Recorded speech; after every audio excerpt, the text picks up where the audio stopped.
बच्चों देखो अब क्या है, इस चैप्टर का एक ऐसा पार्ट आ रहा है जो समझना बहुत ज़रूरी है और आएगा, that is basic nature of amines. Central board में तो 100% आएगा, क्योंकि इस साल आपका सिलेबस कम है, तो एमपी बोर्ड में भी आएगा। Basic nature of amines 99% concept के साथ 1% लॉजिक भी आपको याद रखना पड़ेगा जब आप बेसिक नेचर ऑफ एमाइंस पढ़ेंगे। ठीक है, वो 1% लॉजिक क्या होगा वो हम बताएंगे। ठीक है ना, डालिए heading basic nature of amines. Basic nature of amines, यहाँ से ऑब्जेक्टिव तो 100% आने वाला है, कॉन्सेप्ट भी आ सकता है, कुछ भी आ सकता है। Basic nature of amines, basic nature of amines.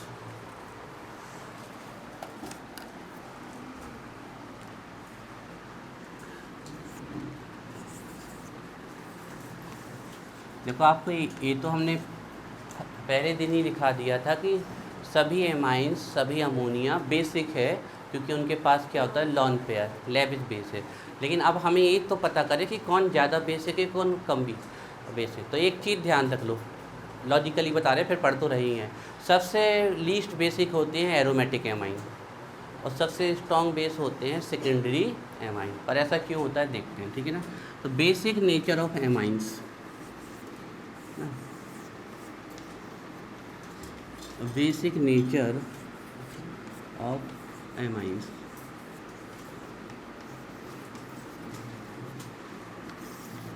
ठीक है, लिखिए, स्टार्ट करिए।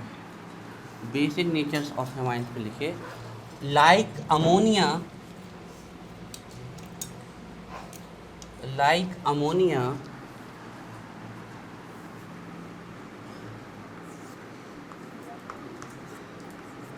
like ammonia,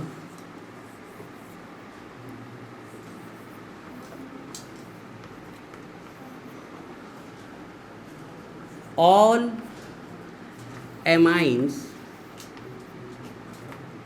अब बात मत करो, like ammonia,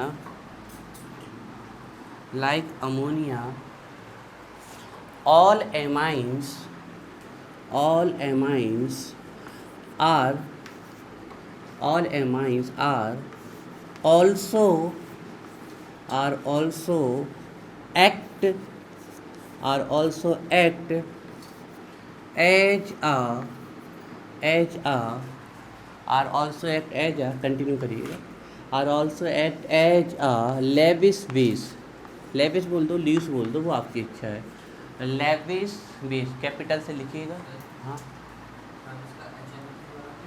कौन सा HNO3 वाला, कौन सा कर लो, कुछ दिक्कत नहीं। HCl की है ना, वैसे ही है, जे है एमाइन और ये HNO3, वो तो एक दो एसिड से करके दिखानी थी, तो ए ले लेता है ऐसे, तो ये बन जाता है N और ये H पॉजिटिव और NO3 नेगेटिव। जैसे HCl की है ना, वैसे ही है, कितने भी एसिड से कर सकते हैं। वो तो एक दो एसिड से हमें बस रिएक्शन याद रखनी है कि बेसिक है। ठीक है ना, लाइक लेविस कैपिटल एल से, like ammonia all amines are also act as a Lewis base. Lewis base, क्यों ये लेविस बेस है? क्योंकि लेविस बेस वो होते हैं जो इलेक्ट्रॉन पेयर डोनेट करते हैं, और इलेक्ट्रॉन पेयर वही डोनेट कर सकते हैं जिनके पास एक्स्ट्रा इलेक्ट्रॉन हो। तो जितने भी नेगेटिव चार्ज आयन होते हैं वो लेविस के बेस होते हैं, और जिनके पास भी एक्स्ट्रा लॉन पेयर होता है वो भी क्या होते हैं, लेविस बेस। तो इनके पास क्या प्रेजेंट होता है, लॉन पेयर ऑफ इलेक्ट्रॉन। तो और like ammonia all amines are also act as a Lewis base due to the presence of, due to the presence of, due to the presence of, due to the presence of due to the presence of lone pair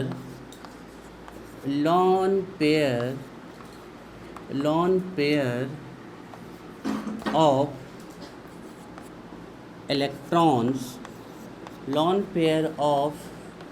electrons किसके ऊपर on nitrogen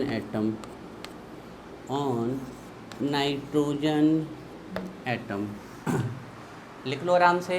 like ammonia के जैसे ही all amines, सभी amines are also act as a Lewis base, व्यवहार करती है Lewis base की तरह। इसका रीजन है उनके पास प्रेजेंस होना लॉन पेयर ऑफ इलेक्ट्रॉन, क्योंकि Lewis base electron pair donor होते हैं। बोल रहे हैं बच्चों, साउंड सुन के लिख लो, फिर हम ऊपर लिख देंगे। Like ammonia all amines are also act as a Lewis base due to the presence of lone pair of electrons on nitrogen atom। लिख गया। चलिए देखते हैं तो लॉन पेयर के कारण ये कैसे लेविस बेस है।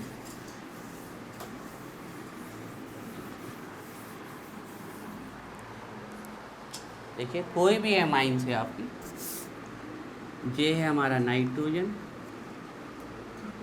अभी कितनी भी डिग्री की एमाइन हो सकती है, अमोनिया हो सकता है, एरोमेटिक एमाइन।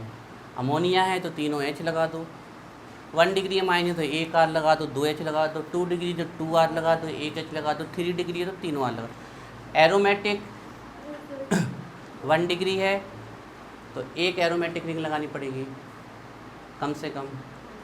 अगर एरोमेटिक की 2 डिग्री है आपकी तो नहीं, तो कम से कम 1 एरोमेटिक रिंग लगानी पड़ेगी और एक कोई ग्रुप या दोनों ही रिंग लगा दो, मतलब एक बेंजीन रिंग इसी प्रकार। तो ये कुछ भी हो सकता है ना। चलो पर्टिकुलर इसको 1 डिग्री अमाइन बना के कर देते जिससे आपको सिंपल पड़ जाए रिएक्शन, है ना। फिर बाकी और पढ़ेंगे हम। तो ये हमने लिख दिया जैसे NH2, 1 डिग्री की अमाइन लिख दी। अगर अब ये बेसिक है नेचर में तो इसको एसिड से रिएक्ट करना चाहिए। तो लेट्स सी एसिड से रिएक्ट करती है क्या, कल पढ़ी है हमने रिएक्शन खूब सारी। आप कोई भी परफॉर्म कर सकते हो जो आपको अच्छी लगती हो। हम HCl से, HBr से, HI से, किसी से भी कर दे रहे। आप HNO3 से भी कर सकते हो, H2SO4 से, किसी से भी कर सकते हो, ठीक है ना। तो ये एसिड से ऐसे रिएक्ट नहीं करती जैसे कि आर्हीनियस का बेस रिएक्ट करता है एसिड से। आर्हीनियस का बेस जब भी एसिड से रिएक्ट करता है तो वाटर रिलीज होता है। ये आर्हीनियस की एसिड बेस रिएक्शन होती है, लेकिन इनकी एसिड बेस रिएक्शन अलग तरीके से होगी। यहाँ वाटर रिलीज नहीं होगा। तो देखिए क्या होगा यहाँ पर, ठीक है। ये ज़्यादा इलेक्ट्रोनेगेटिव है तो इस पर नेगेटिव चार्ज आएगा, इस पर पॉजिटिव चार्ज आएगा। अब नाइट्रोजन क्या करेगा, क्योंकि इसके पास एक्स्ट्रा इलेक्ट्रॉन है तो ये अपनी मैक्सिमम बैलेंसी में जाने की कोशिश करेगा। और नाइट्रोजन की मैक्सिमम बैलेंसी होती है 4, और इसके लिए वो क्या करता है, अपने लॉन पेयर ऑफ इलेक्ट्रॉन को डोनेट करता है। तो ये लॉन पेयर ऑफ इलेक्ट्रॉन उस एटम को डोनेट करेगा जिसके पास इलेक्ट्रॉन की डिफिशियंसी है, इलेक्ट्रॉन कम है। तो H पॉजिटिव मतलब इलेक्ट्रॉन इसके पास कम है, तो ये अपना इलेक्ट्रॉन इसे डोनेट करेगा।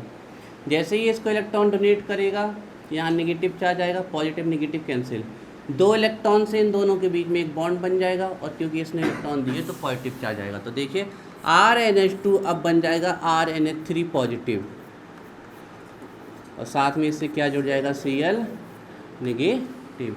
तो इसने किससे रिएक्ट की है, एसिड से। मतलब ये कैसा है आपका, बेसिक है। नोट करो रिएक्शन।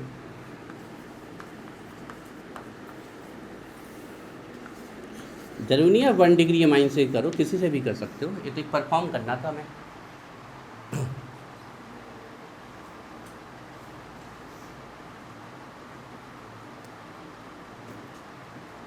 आप अपने मन के बेस से एसिड से रिएक्ट करा सकते हो, HI से, HBr से, HNO3 से, H2SO4 से। कल जितनी भी रिएक्शंस पढ़ी हैं कोई भी लिख सकते हो।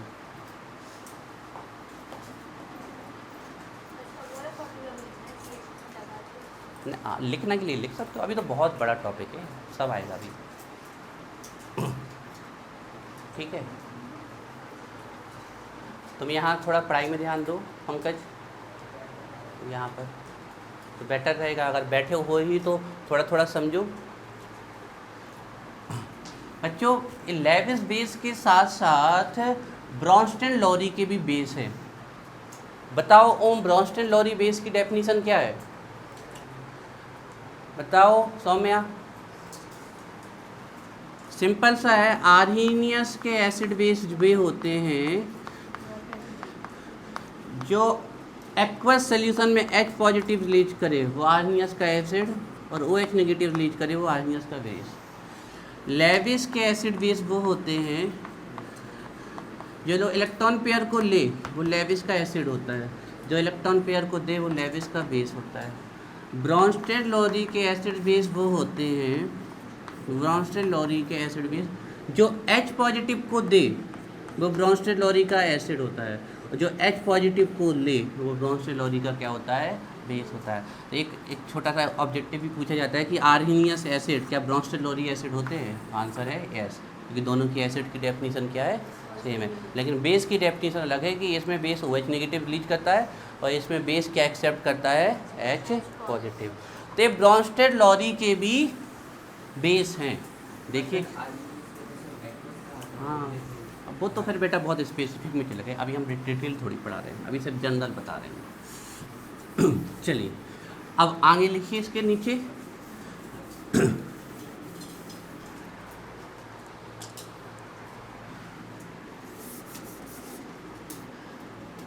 along with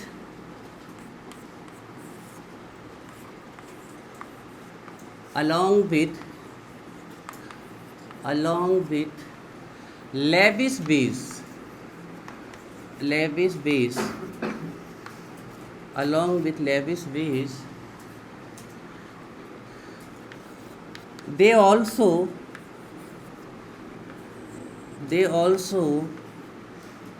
act along with Lewis base, they also act as a Bronsted Lowry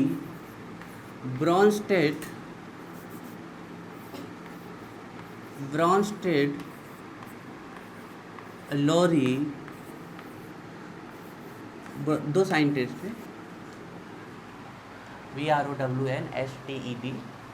BROWNSTED,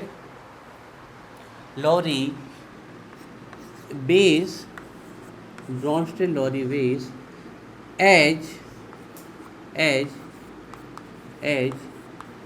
they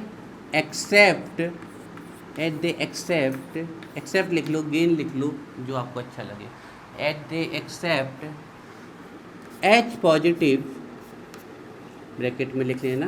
Brønsted लोरी ने H पॉजिटिव को क्या कहा है? प्रोटॉन का है, ध्यान रखना है ना, प्रोटॉन ही है। As they accept H positive from water and release अब ये जरूरी नहीं कि वाटर ही हो, कुछ भी हो सकता है, एक कॉमन एक स्टेटमेंट लिखना था इसलिए लिखा है, and release OH negative ion, मतलब हाइड्रोक्साइड आयन। हाँ, लेविस बेस करता तो अभी भी तो किया, इसमें किया, वो तो आर्हीनियस है। चलो, लेविस बेस के साथ साथ दे, मतलब जो भी ऊपर हमने लिखा है amines and ammonia, they also act as a Bronsted Lowry base. Bronsted Lowry base भी होता है जो एक्सेप्ट करते हैं H पॉजिटिव आयन, कहीं से भी कर सकते हैं, स्पेसिफिक वाटर है, except H positive, that mean proton from water, और वाटर से जैसे ही H पॉजिटिव ले लेंगे तो बचेगा क्या? OH नेगेटिव, उसको निगेटिव कर देंगे, और जितने ज़्यादा OH नेगेटिव बनेंगे उतने ज़्यादा क्या होगा? बेसिक होगा। चलिए तो लिखते हैं भैया रिएक्शन। चलो यहाँ देखो, फोकस पढ़ाई पे करो। तो कोई भी एमाइन ले लो, कोई भी, ठीक है, हम ये लिख लेते हैं 1 डिग्री की, ठीक है, ये है 1 डिग्री की एमाइन। और अभी इसकी रिएक्शन हमने एसिड से कराई थी, पर्टिकुलर कोई भी एसिड ले सकते हो, अब इसकी रिएक्शन हम बेस से करा दे रहे हैं, ठीक है, सॉरी वाटर से करा दे रहे हैं। तो ये हमने वाटर लिखा, देखो वाटर है H positive OH negative, this is water.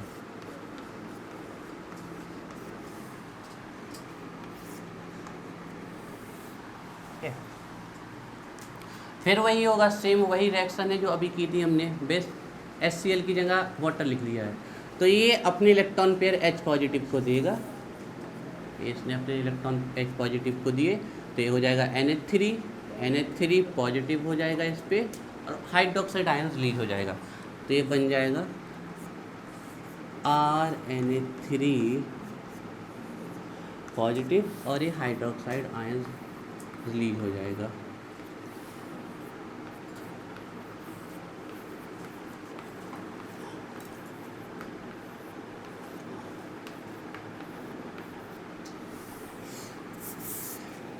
अच्छा बताओ, NH4 पॉजिटिव को क्या बोलते हैं? तो ये भी तो अमोनियम ही है, लेकिन वैसे इसमें एक H की जगह क्या आ गया, एल्किल, तो इसको बोलते हैं एल्किल अमोनियम, है ना। 2 एल्किल होते तो डाई एल्किल अमोनियम, 3 एल्किल होते तो ट्राई एल्किल अमोनियम, 4 होते तो टेट्रा एल्किल अमोनियम, है ना। जैसे आप NH4Cl को क्या बोल देते हो, अमोनियम क्लोराइड, तो इसको बोलते हैं एल्किल अमोनियम आयन। कौन सा? हाँ, इसमें रिलीज करना है OH negative, alkyl ammonium ion, alkyl ammonium ion.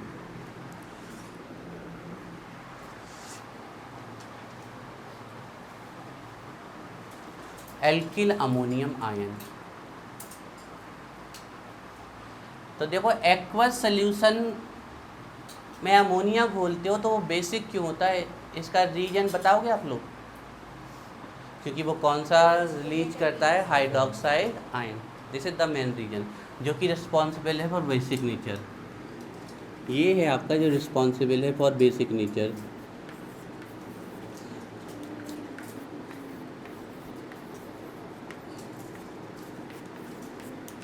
Responsible for basic nature या बेसिक स्ट्रेंथ। एक्वस सोल्यूशन की बात कर रहे हैं हम। एक्वस सोल्यूशन में बेसिक नेचर क्यों होता है अमोनिया का?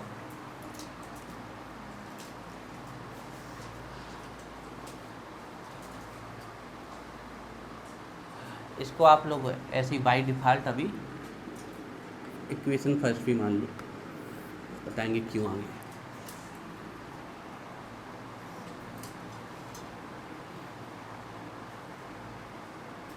तो बच्चों एक चीज़ ध्यान रखना है कि ये reaction is reversible, the reaction is reversible, ये रिएक्शन रिवर्सिबल है।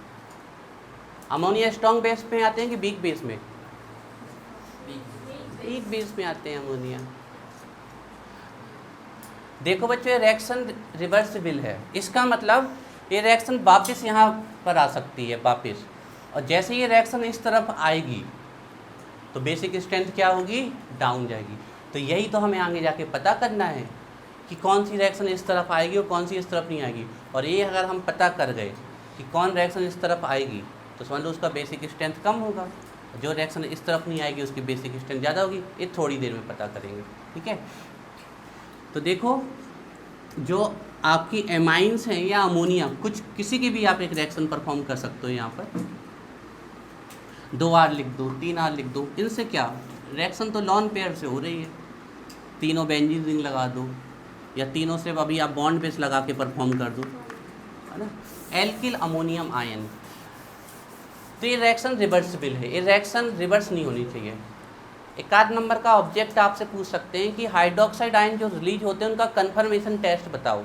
आप कैसे पता करोगे कि हाइड्रोक्साइड आयन रिलीज हो गए, वो भी देखते हैं, ठीक है ना। और अभी इसके लिए Kb और Pk भी निकालते हैं। जैसे एसिड के लिए निकाली थी, जितना उसके लिए Ka निकाला था, Ka Pka, जितना ज़्यादा K उतना ज़्यादा एसिडिक, या जितना कम Pka उतना ज़्यादा एसिडिक, उल्टा होता है ना Ka Pk, ठीक है ना। चलिए तो लिखिए इसी के नीचे,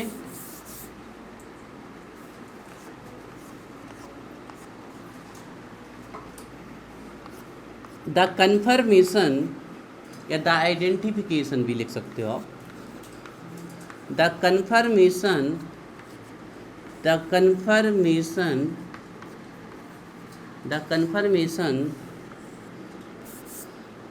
of hydroxide ion the confirmation of hydroxide ion, the confirmation of hydroxide ion can be tested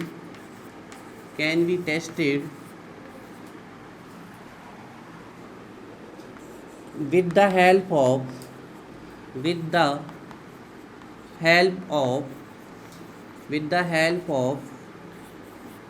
FeCl3 ferric chloride, with the help of FeCl3. The conformation of hydroxide ion can be tested with the help of FeCl3.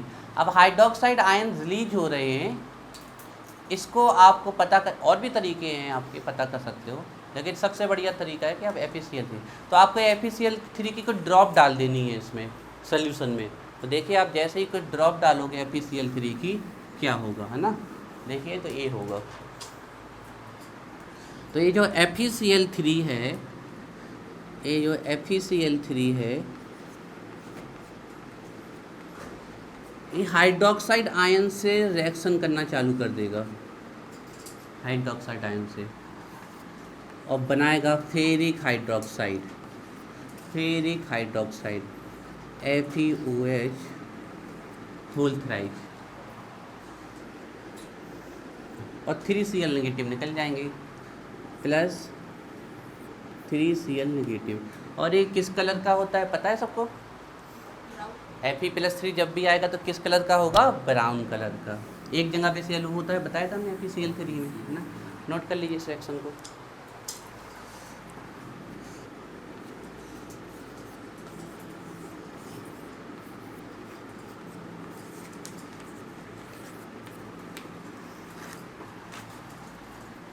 तो इस प्रकार आप hydroxide ion का confirm कर सकते हो।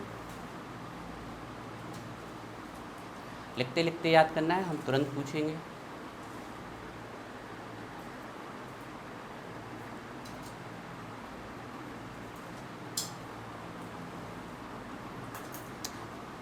ये Fe और 3OH नेगेटिव लिंक हो गए, FeOH होल थ्राइज और 3Cl नेगेटिव निकल गए। चलो जल्दी से इतना पढ़ो, कोई डाउट हो बताओ फास्ट।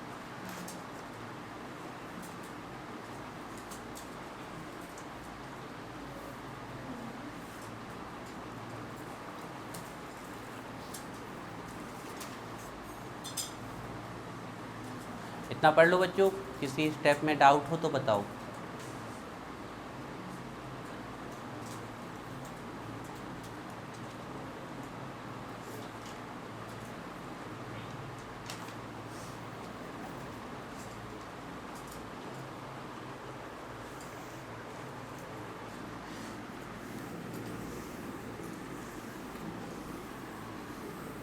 क्लियर है शिक्षक? ये तो तुम्हें नहीं डाउट? कौन सा दे? जो ऊपर हमारे जिसका हम टेस्ट पढ़ रहे हैं, basic nature of amines, ammonia and amines, है ना। एक का नहीं पढ़ रहे हैं, ओवरऑल पढ़ रहे हैं हम। हाँ इस बार कौन है? हाँ तुमने रुमाल लगाए, समझदार जे। अब वही हो गया, वायरल हो गया। आप लोगों ने, हमें नहीं हुआ, देख लो हमें हुआ है, देखो तुम्हारी नाक सुरख गई। तुम आज बिल्कुल सो के आई हो, गारंटी दे रहे हैं हम, सीधे सो के उठी हो आई हो। एम आई राइट? क्या मैं सही हूँ? 100% हम बता सकते हैं चेहरा देख के।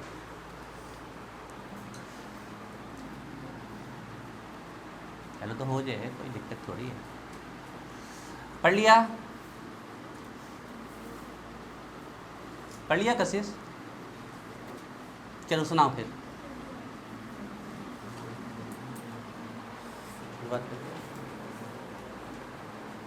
पढ़ लिया हर्ष? पढ़ लिया? पीछे पढ़ लिया ओम? क्लियर यहाँ तक? चलिए लिखिए from equation first, from equation first. अब हम KB और PKB पता कर रहे हैं, ठीक है। बिल्कुल बच्चों, आप एक चीज़ ध्यान रख लो, जितना ज़्यादा के और के वी दिया जाए उतना ज़्यादा स्ट्रेंथ होगी एसिड की इन केस ऑफ के और K V in case of base. लेकिन के और के वी की वैल्यू लगभग नहीं दी जाती है, पी के और पी की वी की वैल्यू दी जाती है आपको, पी के एंड पी की वी की वैल्यू। तो ये जस्ट उल्टा होता है। तो जितना ज़्यादा पी के या जितना ज़्यादा पी के वी उतना कम स्ट्रेंथ होगी, ध्यान रखना। तो आपको पी के जितना ज़्यादा दिया जाएगा समझना तो उतना वीक एसिड है, ये जितना ज़्यादा पी के भी दिया जाएगा उतना वीक बेस है। फ्रॉम इक्वेशन फर्स्ट अभी निकालते हैं पी के और पी के भी। तो देखिए अब इसके लिए हम लिखते हैं अपना डिसोसिएशन कांस्टेंट के, और क्योंकि बेस के लिए लिख रहे हो तो लगा देंगे बी, एसिड के लिए लिखते तो लगा देते ए, वाटर के लिए लिखते तो लगा देते डब्लू। कैसे लिखे जाते हैं? वैसे ही लिखे जाते हैं जैसे कैसी लिखते हो, इक्विलिब्रियम कांस्टेंट। ये सभी इक्विलिब्रियम कांस्टेंट ही तो होते हैं, के ए, K V, K W, they all are the equilibrium constant, K H, they all are the equilibrium constant आपकी, है ना। तो इनको लिखने का तरीका वही होता है, product concentration divided by reactant concentration. तो देखिए R NH3 positive plus product of hydroxide ion. बच्चों देखिए वाटर का कंसंट्रेशन कभी भी काउंट नहीं किया जाता है, क्यों? अब आप इसको वाटर में घोल रहे हो ना, तो वाटर कैसा है एक्सिस में, और एक्सिस में जो चीज़ होती है उसका कंसंट्रेशन काउंट कभी भी नहीं किया जाता है, ध्यान रखिएगा। तो वाटर के कंसंट्रेशन को नहीं लिखेंगे हम, सीधे यहाँ किसके लिखेंगे, एमाइन के। और मान लो आपको लिखना है वाटर का कंसंट्रेशन तो आप लिख सकते हो, है ना। फिर क्या करोगे, जैसे हम आपको बता दें, लिखो नहीं, जैसे वाटर का कंसंट्रेशन आपको लिखना है तो पहले एक के रहेगा, सिर्फ आपको इसको वाटर का कंसंट्रेशन लिखना पड़ेगा। फिर वाटर को यहाँ ले जाओगे तो के, फिर ये वाटर बनेगा, और फिर ये ओवरऑल मिला के के बी बनता है ना, ऐसे, फिर ये के बी। इतना सारा हमें नहीं उसमें कन्फ्यूजन में पड़ना है, जो एक तरीका है राइट तरीका वही करना है सीधे। चलिए नोट करिए।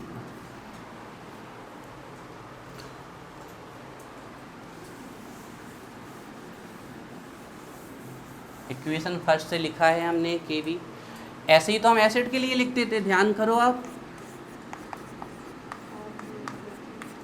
वाटर में रिएक्शन लिख देते तो बनता था RCOO negative plus H positive. तो कैसे आ जाता था, आपको ऊपर आ जाता था RCOO नेगेटिव और क्या आ जाता था H पॉजिटिव, और नीचे क्या आ जाता है एसिड। एक सेम तरीका तो एसिड के लिए। तो जितना ज़्यादा के होता था उतना ज़्यादा एसिडिक होता था, सीधा है। क्यों? क्योंकि जितना ज़्यादा के है मतलब ऊपर की वैल्यू उतनी ज़्यादा है, मतलब ऊपर की H पॉजिटिव उतनी, और जितनी ज़्यादा H पॉजिटिव उतना ज़्यादा एसिडिक। सेम इसमें जितनी ज़्यादा Kv की वैल्यू मतलब उतने ज़्यादा हाइड्रोक्साइड आयन, मतलब रिएक्शन इस तरफ ज़्यादा गई है, और जितने ज़्यादा हाइड्रोक्साइड आयन उतने ज़्यादा आपका बेसिक होगा, है ना। लेकिन Kv की वैल्यू बहुत कम दी जाती है, Pkv की दी जाती है, ठीक है ना।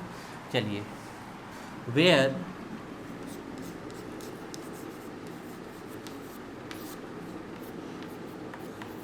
Kv equal dissociation constant, dissociation लिख दो या आयोनाइजेशन लिख दो,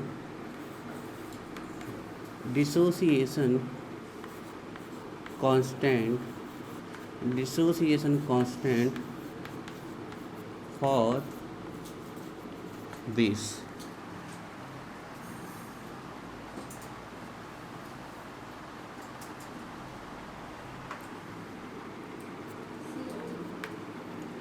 डिसोसिएशन कांस्टेंट फॉर बेस।